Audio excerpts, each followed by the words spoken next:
Эсенова Дилнозо 4 баласы менен күн кечирип келет. Жашап жаткан турак жайы кайын атасы Юсуп Райымбаевдин атында болгон. Кайненеси Райымбаев Мунисхан, жолдошу Райымбаев Тавакал тирүү кезинде үй талаш маселеси болбогон. Жолдошу каза болгондон кийин Пазылов Равшан аттуу жарандын арызы менен 2019-жылдан бери жашап жаткан үйүнөн чыгаруу боюнча сотто каралып, бүгүнкү күнгө чейин соттошуп келүүдө. 2 жылдан бери барбаган, кайрылбаган жери калбаганын айтат. Азыр бу учурда мен сот менен жүрөм, мени жетишмоочулугумдан сот дагы президент дагы каралбай атат мени ишим боюнча. Мен азыр каяка барам? 4 балам менен. Ошо сотко, прокуратурага кайрымдуулук кылдык, негизи эч ким бизди укпай атат. Уккан менен мына сотко 2 жылдан бери сотко катнашып атам, негизи сот мага андай кылбай атат, чечим чыгарып бербей атат. Азыр кимге кайрышымды билбейм, телевидениеге кайрылып атам. Аргасы кеткен каарманыбыз мамлекеттик кепилденген юридикалык жардам борборуна кайрылып, акысыз жактоочунун жардамында териштирүү иштери башталган. 2020-жылдын февраль айында Эсенованын жашап жаткан үйүнүн документтеринин мыйзамдуулугуна күмөндүү жагдайлар жаралгандыктан Кара Суу райондук прокуратурасына кайрылууга мажбур болушкан. Ал жерде ошол иш материалдар менен таанышкан учурда ушул үйгө чыгарылган документтердин мыйзамдуулугу боюнча бизде күмөндүү жагдайлар пайда болгондуктан ошол ишти териштирип берүү жөнүндө прокуратурага арыз менен кайрылганбыз. Кара Суу райондук прокуратурасы тийиштүү иликтөө иштерин жүргүзүп, ошол азыркы биз менен талап жаткан адамдарга жасалган документ жасалма экендиги аныкталып, сотко чейинки өндүрүш иши башталган. Бул 2020-жылы башталган, азыркы күнгө чейин бирок тергөө аракет иштери дагы деле мындай аяктай элек.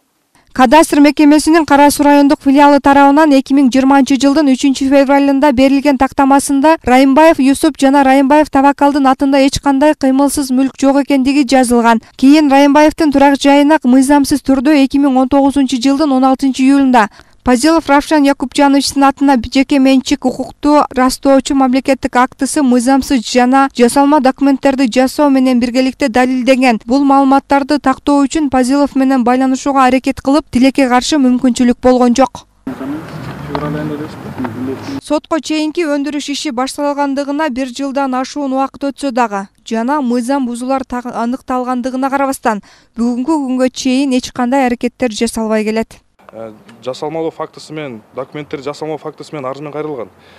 Анда Кара Суу райондук прокуратурасы тарабынан текшерүү иштери жүргүзүлүп, аталган факт 2020-жылдын 14 март күнү Кыргыз Республикасынын жазык кодексинин 320-беренеси 2-бөлүмүнүн негизинде 03-134-2020-0000-23 саны менен сотко чейин өндүрүш катталып, тергөө карштыруу боюнча Кара Суу РИИБдин тергөө кызматына жиберилген.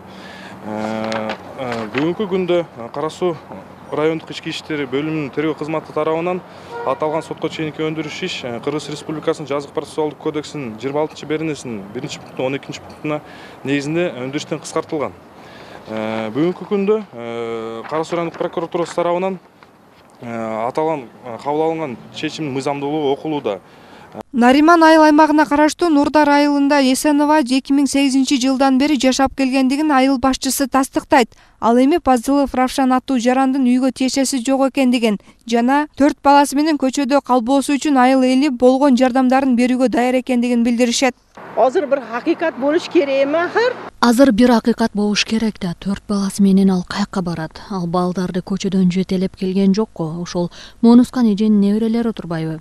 Үйдү талашып жаткандардын бул үйгө таптакыр тиешеси жок. Жашап жаткан үй эч кимдики эмес. Ошол 4 баланыкы. Ошол балдар үчүн да жардам берип коюңуздар деп өтүнөмүн. Арызданган тарап кайрылган тараптардын баары жетиштүү деңгээлде иш алып барбай жатканына наразычылыгын билдиришет. Эми бул маселе кандай чечилет? Тиешелүү тараптардан көз карандуу болуп турат. Жогоруда аталган Пазилов бул боюнча өзүнүн маалыматын айтууну кааласа, Ынтымак телеканалы микрофон сунууга даяр.